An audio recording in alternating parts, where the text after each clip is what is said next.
हरे कृष्ण। हरे कृष्ण। बहुत बहुत धन्यवाद। तो यहाँ पर सार्वभौम भट्टाचार्य कह रहे हैं चैतन्य महाप्रभु से, सहजई पूज्य तुम्ही आर्यता संन्यास। आप सहज स्वाभाविक रूप से मेरे पूजनीय हैं और फिर उसके ऊपर आपका संन्यास है।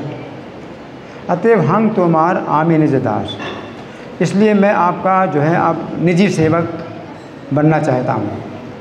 तो दो कारण हैं सार्वभौम भट्टाचार्य जो चैतन्य महाप्रभु का सम्मान कर रहे हैं। तो पहला कारण क्या है कि सहज ही आप मेरे पूजनीय हैं। तो सहज पूजनीय का मतलब ये है कि सार्वभौम भट्टाचार्य जब जानते भी नहीं थे कि चैतन्य महाप्रभु कौन है और उन्होंने देखा चैतन्य महाप्रभु की अवस्था कि जगन्नाथ जी को देख करके वो मूर्छित हो गए और सब परीक्षा भी कर ली, नाक के आगे नासा छिद्र के आगे रुई लगा करके कि सच्चा ये जो है कृष्ण प्रेम का बहुत ही ऊंचा धरातल है ये। तो इस प्रकार से वो जो है सहज रूप में उनके प्रति उनकी जो है सम्मान की भावना पैदा हो गई। और फिर दूसरा फिर उनको पता चला कि इन्होंने संन्यास लिया है। तो वो कह रहे हैं सार्वभौम भट्टाचार्य कि सहज ही पूज्य तुम्ही, आप सहज पूज्य हैं। आप सन्यासी हो या ना हो, आप कृष्ण प्रेम के इतने ऊंचे धरातल पर हैं कि आप जो है जगन्नाथ जी को देख करके ही मूर्छित हो गए, गिर गए।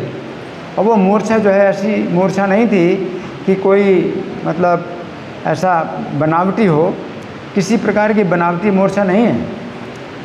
तो बहुत अधिरूढ़ प्रेम के धरातल पर आप हैं।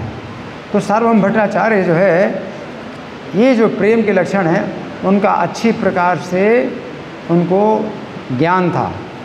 जबकि जगन्नाथ मंदिर में जो सुरक्षा कर्मचारी हैं वो कुछ भी नहीं जानते। चैतन्य महाप्रभु अपने साथी नित्यानंद प्रभु और जो दूसरे भक्त हैं उनसे अलग होकर के उन्होंने जो है मतलब निर्णय किया था कि जगन्नाथ मंदिर में मैं जाऊंगा दर्शन करने, या तो आप लोग जाओ पहले और मैं बाद में दर्शन करूंगा, या पहले मैं दर्शन करूं आप लोग दर्शन ना करो। तो भगवान चैतन्य कुछ रुष्ट हो गए थे नित्यानंद प्रभु से और अपने भक्तों से। तो थोड़ी देर के लिए उन्होंने जो है वो कर लिया था, दूरी बना ली थी कि जगन्नाथ जी के दर्शन करेंगे तो मैं आप लोगों के साथ नहीं करूँगा, या तो पहले आप लोग दर्शन करो मैं बाद में दर्शन करूँ, या पहले मैं दर्शन करूँ आप लोग बाद में दर्शन करो। तो सब ने कहा कि आप पहले दर्शन करो, हम लोग बाद में दर्शन करेंगे।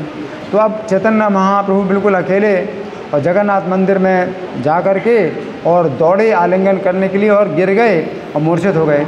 तो उस समय क्या था कि चैतन्य महाप्रभु के साथ ही कोई था ही नहीं जो कि उनकी रक्षा करता। तो भगवान मूर्छित हो गए तो उनके साथ में जो भक्त होते हैं तो वो हमेशा रक्षा करते और कोई दूसरा व्यक्ति उनके ऊपर जो है कोई प्रहार ना करे, कुछ अनिष्ट ना करे। तो ये होता। इस समय तो चैतन्य महाप्रभु बिल्कुल अकेले हैं। और वहाँ पर क्या हुआ, उस समय क्या हुआ कि दैव सार्वभौम तहाँ के करे दर्शन। ये एक दैव योग था कि सुरक्षा करने के लिए भगवान ने सार्वभौम भट्टाचार्य को वहाँ दर्शन के लिए पहले से भेजा हुआ था। तो सार्वभौम भट्टाचार्य पहले से दर्शन कर रहे थे। तो जो वहाँ के पड़ीसा यानी जो सुरक्षा कर्मचारी हैं वो पीटने वाले थे चैतन्य महाप्रभु। तो सामान्य व्यक्ति जो है समझ नहीं सकता। तो मंदिर में आकर के कई लोग इस तरह से दिखावा भी करते हैं, कोई लौटते हैं, कुछ करते हैं और बहुत आगे बढ़ गए चैतन्य महाप्रभु जगन्नाथ के दर्शन करने में। तो सुरक्षा कर्मचारी तो मारने के लिए दौड़े, प्रहार करने के लिए दौड़े। और चैतन्य महाप्रभु साथ में कोई उनके साथी भी नहीं है कि जो रक्षा करें। तो सार्वभौम भट्टाचार्य जो है दैव योग से वहाँ पर पहले से थे और उन्होंने क्या किया, कैला निवारण, ते हो कैला निवारण। उन्होंने सार्वभौम भट्टाचार्य ने तुरंत मना कर दिया कि नहीं इनको मत छूना। और बड़े आदर पूर्वक चैतन्य महाप्रभु को उठवा करके अपने आदमियों से उठवा करके अपने घर ले गए। और अपने घर जब ले गए तो फिर विधिवत जो है उनकी परीक्षा की, उनके शरीर की परीक्षा की, उनकी नाड़ी की परीक्षा की, उनकी श्वास की परीक्षा की और सब कुछ लक्षण देखे। तो क्या देखे कि प्रेम के बहुत ऊंचे लक्षण हैं। तो सार्वभौम भट्टाचार्य चैतन्य महाप्रभु को जो है भगवान नहीं समझ पाए, लेकिन फिर भी बहुत विद्वान होने के कारण कृष्ण प्रेम के जो ऊंचा धरातल है उसकी उनको पहचान हो गई कि कृष्ण प्रेम के बहुत ऊंचे धरातल में है, कि कोई सामान्य सन्यासी भी ऐसा नहीं हो सकता। तो सार्वभौम भट्टाचार्य कह रहे हैं कि दो कारणों से मैं आपका दास हूँ। एक तो कोई गृहस्थ है, वो सार्वभौम भट्टाचार्य गृहस्थ हैं, कोई भी सन्यासी हो चाहे ऊंचे स्तर का हो नीचे स्तर का, लेकिन सन्यासी वेशभूषा में है तो उसका सामान्यतः आदर किया जाता है। तो गृहस्थ को जो है सन्यासी का आदर करना चाहिए, ये शिष्टाचार सामान्य शिष्टाचार है, तो वो कारण है। लेकिन सबसे बड़ा कारण क्या है कि ये बहुत कृष्ण प्रेम के बहुत ऊंचे धरातल पर हैं। इसलिए वो कह रहे हैं, सार्वभौम भट्टाचार्य कह रहे हैं कि सहज ही पूज्य तुम्ही, आप सहज ही मेरे पूज्य हैं। तो ये बात जो है विशेष समझने की है कि सार्वभौम भट्टाचार्य यद्यपि मायावादी जरूर थे, लेकिन कृष्ण प्रेम के जो है जो ऊंचे धरातल की जो है उनको अच्छी प्रकार पहचान थी, और सामान्य लोग नहीं कर सकते, सामान्य लोग नहीं कर सकते, है ना।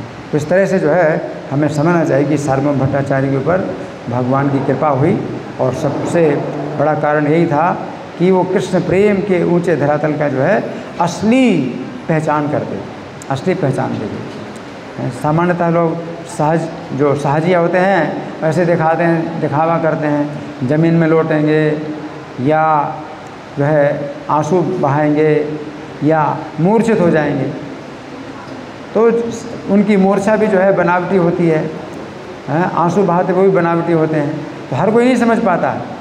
लेकिन जो सार्वभौम भट्टाचार्य जैसे विद्वान होंगे वो तुरंत पहचान जाएंगे कि ये मूर्छा भी बनावटी है और ये आंसू भी बनावटी है, सब बनावटी है, पहचान सकते थे ना।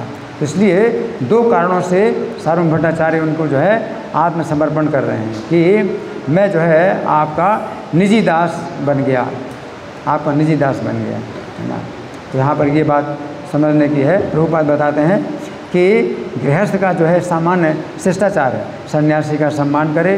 फिर प्रभुपाद ये भी लिख रहे हैं किंतु उन्होंने उनका सम्मान सन्यासी के रूप में तथा सर्वोच्च आध्यात्मिक भाव को प्राप्त व्यक्ति के रूप में किया। तो सर्वोच्च आध्यात्मिक भाव ये कभी मिलता नहीं, कहीं नहीं ऐसा प्रेम का भाव मिलेगा जो चैतन्य महाप्रभु में था। इस बात की पहचान कौन कर पाया? सार्वभौम भट्टाचार्य कर पाया।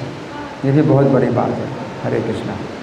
निरंतरा श्री चैतन्य चरितामृत की जय, श्रील प्रभुपाद की जय।